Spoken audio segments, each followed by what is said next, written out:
you been to the Library of Congress? If not, Thursdays are the perfect time to visit. Join them after hours for Live at the Library, where cocktails in the iconic Thomas Jefferson Building meets live music, author talks, crafting, exhibits, and more. Every week is different, free, and inspired by the library's collections.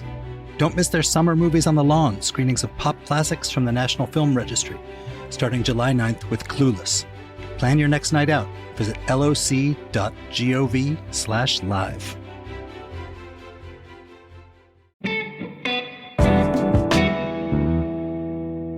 Today on CityCast DC.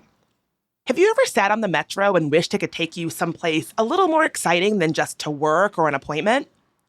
In her new novel, Retro, DC author Jessica Goldstein imagines the metro not as a humdrum backdrop of life in the DMV, but as a time machine, ferrying wealthy tourists to the Old West for bachelorette parties, Prohibition-era speakeasies, and other moments throughout history. Today, Jessica is here to talk about turning one of DC's most recognizable landmarks into the centerpiece of a sci-fi adventure, and why the story is really about our urge to escape the present.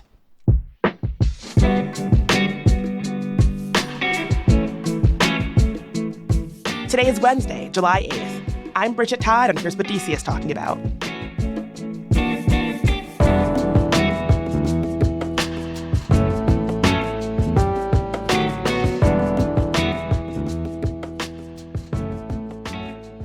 Jessica, welcome to the show. Thank you for having me. So I'm so excited to get into the book Retro. My first question is, what made you look at the DC Metro and think that would be a good vehicle for a book about time travel? Okay, so I had the idea for a time travel agency, and I had been working on that. I knew that I wanted to do like a satire of office culture. I wanted to talk about startups. I loved the zaniness of time travel. And I knew that the crux of this story would be that wealthy travelers from the present are using retro to go on these vacations to the past. But I did not know how they would get there. It was honestly driving me so insane. And I think all writers can relate to this. Like, I looked back at my notes. It was only maybe 4 months, but at the time, I felt like it was taking me forever. I knew I wanted something that was recognizable and strange at the same time. I thought a lot about the Phantom Toll Booth. I thought about that Pixar movie Coco, where you have to go through like TSA style security to get to the afterlife. I knew I wanted there to be limits and that it wasn't going to be the kind of time travel where you could just say, I want to go to my 7th birthday party, snap my fingers, I'm there. And I was really struggling. And then in my non-novelist life, I'm a journalist, and I got this assignment for the Washington Post magazine, RIP, Washington Post magazine, to profile Peggy Pridemore. Peggy Pridemore is a film and television location manager. She is, if you know, of course, anything about DC, you know that doing anything anywhere here is a kind of bureaucratic and logistical nightmare. The sidewalk is owned by the federal government. The park is owned by the National Park Service. The street is the city. Like, getting anything done here is so difficult. And she is the master of kind of unlocking that knot. She worked on Argo, Independence Day, Dick, which I believe is the better movie about the Watergate break-in. Yes. She is the reason that Forrest Gump and Jenny could run into each other's arms in the reflecting pool in front of the Lincoln Memorial, which until very recently, you couldn't do anything weird there. Things have changed. But there was a time where that was very sacred space.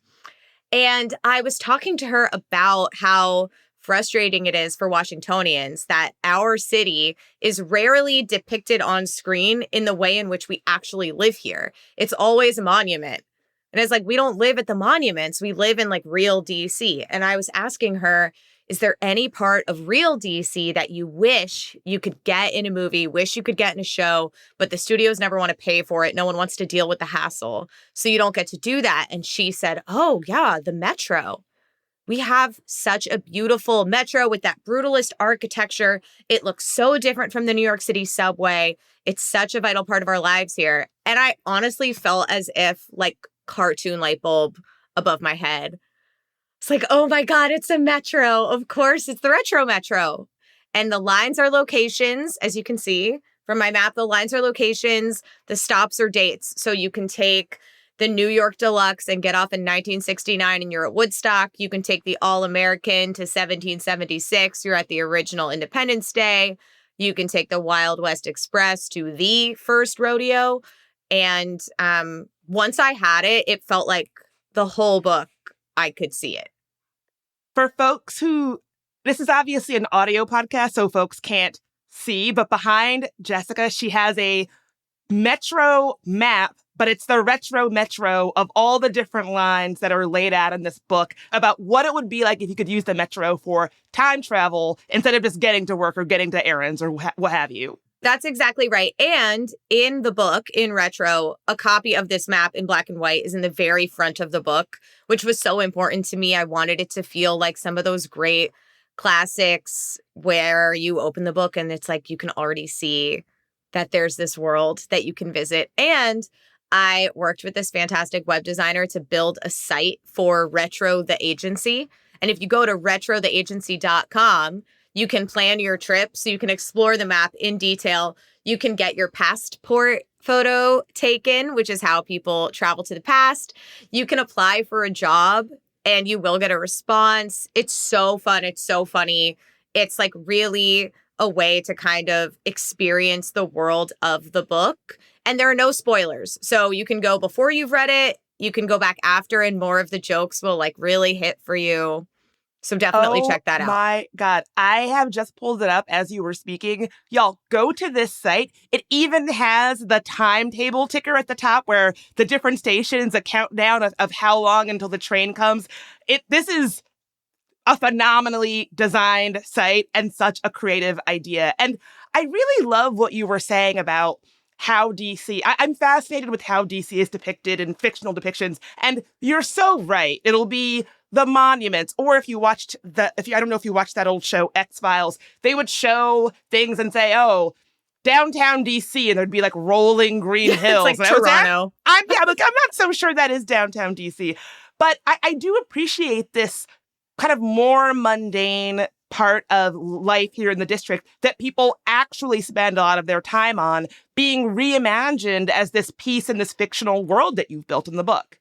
And what's so nice for Washingtonians is that the company Retro is in the DMV. So Ash, the main character, is living in New York when she gets this job. She moves down here. Retro's company housing, which they provide, is in Old Town Alexandria. And in the book, there's this bit about how, it's very difficult to get new housing approved in a place like Old Town. And the way that Retro gets around all of those policies is they say like, well, we'll go to the original destination and source all our materials from there. So they build like a new building, but it's technically an old building. And Ash takes the real Metro to the Retro Metro every day. So her life is full of this strange kind of otherworldly contrast between the Metro that we all know and love and hate and rely on every day and this kind of fantastic, impossible Metro that takes you across time and space.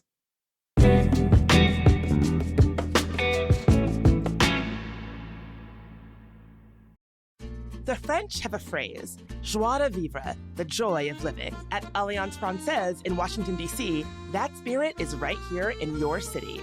Language classes, cultural events, a community that makes French feel like home. And this summer, kids can dive into French immersion camps with weekly themes and field trips. And when you become a member, you save on all of it. Classes, camps, and events all year long. So discover your joie de vivre at francedc.org. That's francedc.org. How much of the plot can you reveal to us without getting into spoiler territory? Great question. So Retro is about this struggling down and out actress named Ash. She has this like dead end contract office job, like not really an employee, but you're working full time, but they don't give you benefits. She feels so much dread about the future. And I find that very relatable. I think a lot of us do. Things aren't looking great. Who among us is not feeling the dread vibes these days? I'm right there with you. Even the weather report, I'm like, oh no, is not a good sign. And one day during this very like depressing Instagram scroll where she's like, wow, everybody else's life seems pretty great, she sees an ad for Retro. And this is 2017, but it's like an alternate reality 2017 where recreational time travel exists, but it's very expensive. The only people that Ash can even think of who's gone on these trips are like the super rich, like some girl she knew in college, some old boss. But she sees at the bottom of this ad that they're hiring. And because she has these skills as an actor where she can fit in anywhere, she can take on any character, she can do voices, she's believable in a corset, she gets this job. And so she moves to Retro Living housing and begins this really dazzling, overwhelming, slightly weird, maybe not all is right here experience of being a time travel agent. And she works at their big campus where there are all these incredible departments. There's like a wares department that's like the Clueless closet, but it's all vintage clothing sourced directly from the destination. There's a conveyance department where all the engineering stuff gets done. There's a commissary where there's like original Four Loko and old Coca-Cola with coconut on tap. My dream. Yes, there are all these perks and things that make you feel like this is the dreamiest place on earth. And at the same time, the whole operation is run by this very strange, very charismatic tech billionaire named Ro Temple, who is the guy who invented this time machine and is adamant that the timeline is resilient. And that's why these trips are safe and why it's totally fine for them to do whatever they want to do in the past, because he believes that no matter what they do, they will never alter the course of history and there's nothing to worry about. So she's in this place where, like, who wants to have to worry about anything? She's kind of having the time of her life. But at the same time, there's always this feeling of like, what's really going on here? What's really happening at Retro? I would also say that this is a book about relationships. It's about office relationships, workplace relationships. It's also about romantic relationships, the projections that we have on our crushes, on people we date as we're still getting to know them.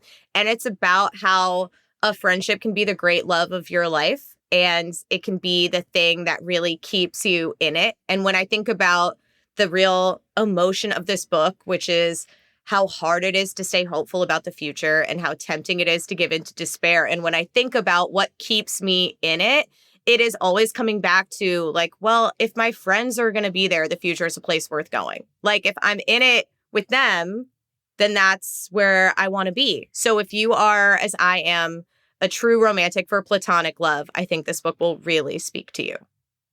I like that so much. And I feel like one of the pieces that I'm kind of pulling out of what you've said is that it also seems like a novel about workplaces and bureaucracy and office culture. And I know that's such a big part of life in DC for so many of us. Is DC's work culture and office culture and sometimes bureaucracy culture part of the influence for what you built with this book? Absolutely. My first job here in DC was at Don Graham's Washington Post. I feel like I need to clarify which Washington Post at which I worked. And what a surreal and overwhelming place to be like 22 years old. So strange. So, I mean, an incredible experience, but also, I mean, offices are so bizarre. It's crazy to me, honestly. I'm a full-time freelancer now, and I'm like, wow, I used to do that every day. You just go to this place full of people who have no reason to be together except they are. And like anyone can be in charge of you. And then they're in charge of your entire life. And it's like, you want to go to the dentist. You want to take a vacation. You're feeling sick that day. You have to go to some like random middle-aged person and be like, hey, I was just wondering if it was okay. Oh, I have a cavity. That's so embarrassing. I'm stupid. I'll deal with it. Don't worry about it. No worries if not. So that was big. No worries if not. And I'm so interested in the ways that, especially I think in DC, because so many people move here because their jobs are a big part of their identities. There's something you're so passionate about. It's like values driven, that the relationships you have at work are so intense. I've made some of my best friends, like trauma bonding in difficult media environments. You make like enemies, you have office crushes. Like thinking about all of that was such a big part of building Retro. And then I thought a lot about startups, and especially like that 2010s early days of big startup culture where I'm sure you remember this. It was like they talked all the time about how difficult the job interviews were, and it was harder than getting into an Ivy League school, and the money was amazing, and don't be evil, move fast, break things. But nobody really knew exactly, like they were just amassing so much power and influence over all of our lives. And it was very unsettling, at least for me, to kind of watch the way that they were sort of like stealing talent away from so many of these more like civic minded institutions and workplaces to get people to build whatever it was they were building in their undemocratic, privately owned spheres. Absolutely. And I feel like the book touches on that so nicely because, you know, Ash finding out about retro is through an algorithmically generated social media post, right? The person that she works for is this sort of unclear, mysterious tech leader. And I know that a lot of your work as a journalist is about the internet and tech culture and internet culture. How much of that are you bringing into what you've built with retro? So I thought so much about how there's this handful of people who have total control over almost every single aspect of our lives, even if you are trying very consciously to opt out. It's very difficult to opt out. They kind of run everything. And I think that retro in a way makes that even more literal because Ash is now in this workplace that's run by this person who has more power even than our real life tech billionaires because he's like in control of time itself. Imagine if Elon Musk or Mark Zuckerberg also was in control of time itself. It's so frightening. And I think too we all can see what it is they do with the wealth and power that they have. So in part, it's just about taking that to an extra, like to the nth degree.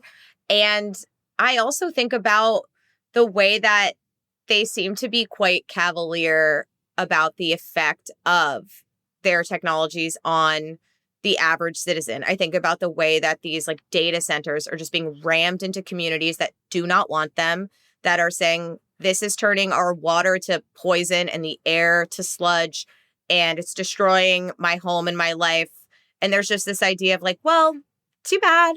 And I think that we're in this moment where we have these tech overlords who are adamant that everything that they're doing is for the greater good or is, will benefit whoever it needs to benefit. And they're not really talking about you and me. They're really aggressively indifferent to whether any of us will actually be okay when all is said and done.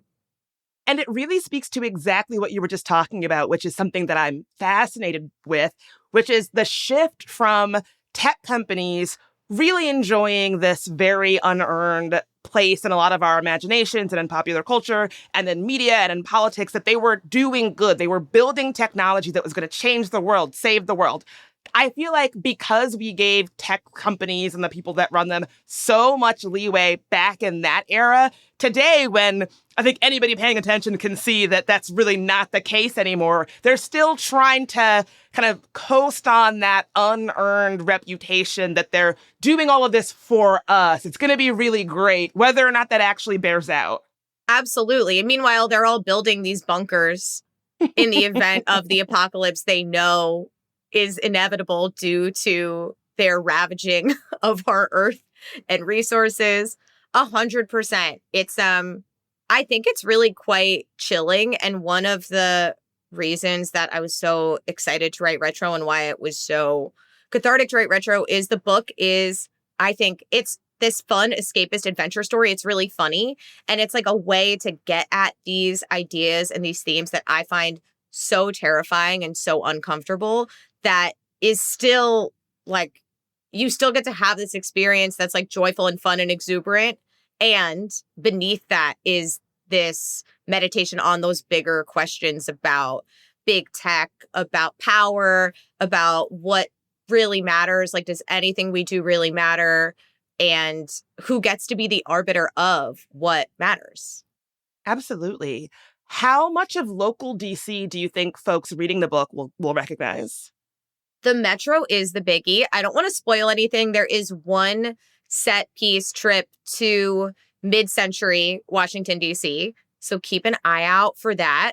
And I think the fact that I'm so curious for Washingtonians to read this, because friends and family who've read it, like, there are things that I didn't consciously put in the book. Like, I wasn't thinking that I was revealing so much of myself, and people are like, oh, I see all these connections. I feel like anybody, I mean, I've been living in DC my entire adult life, so it's shaped so much of my sensibility, the way I see the world.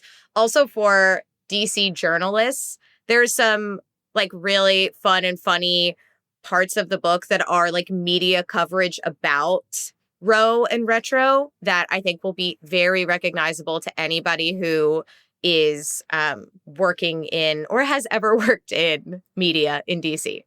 Ooh, I don't want to give anything away, but I agree.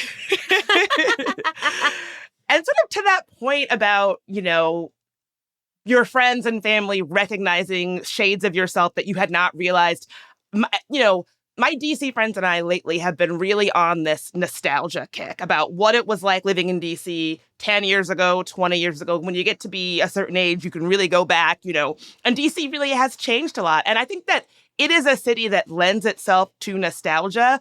Retro is a book about, in some ways, about like the past, like romanticizing the past, sort of being stuck in the past.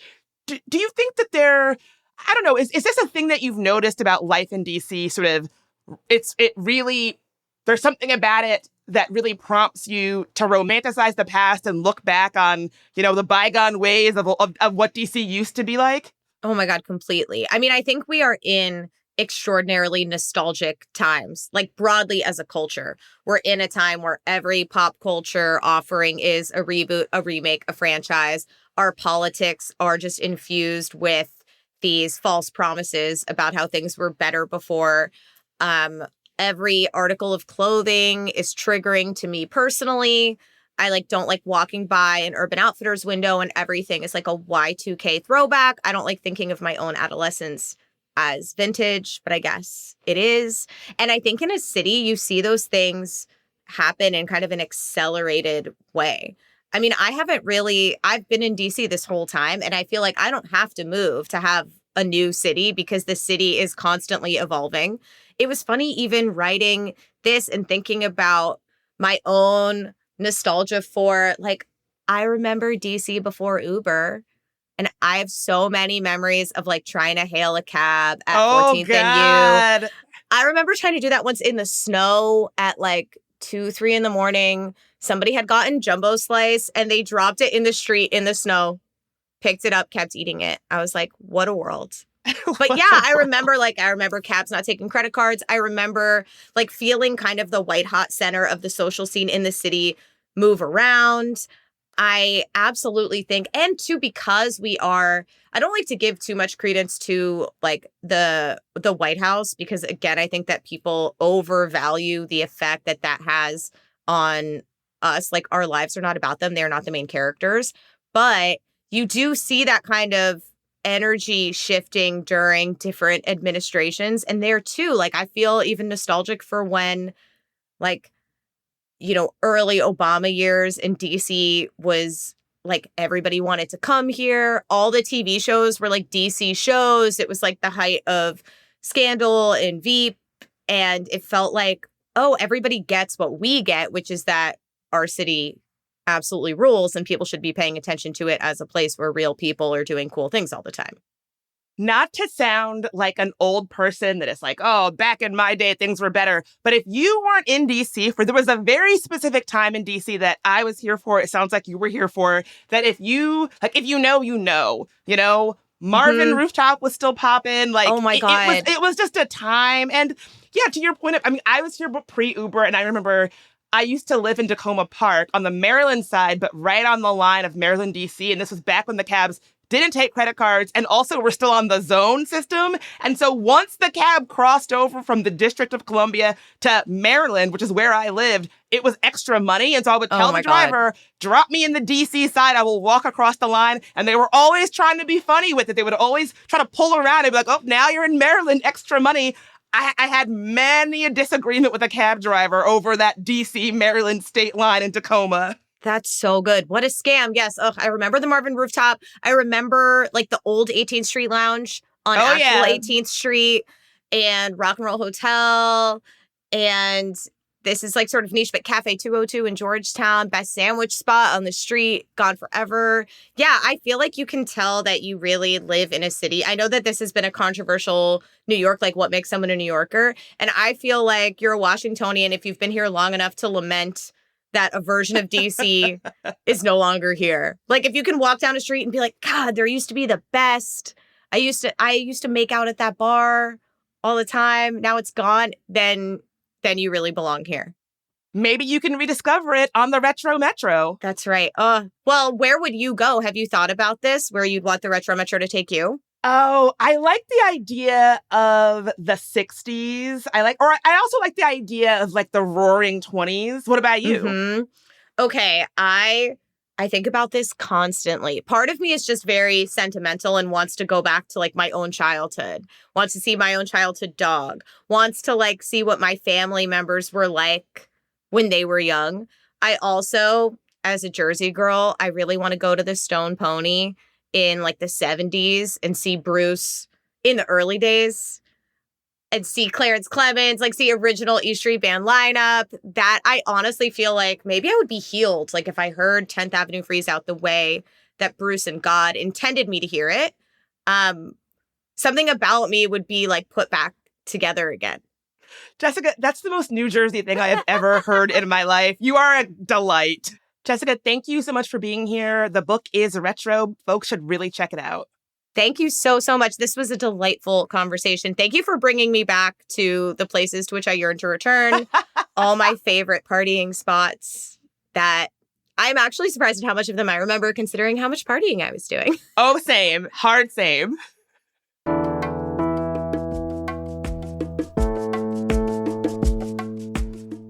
That is all for today here on CityCast DC. If you enjoyed the show, tell your friend that will be down to travel through time with you. You can rate the show, leave us a review, and subscribe to our morning newsletter. We'll be back tomorrow morning with even more news from around the city. Talk to you soon.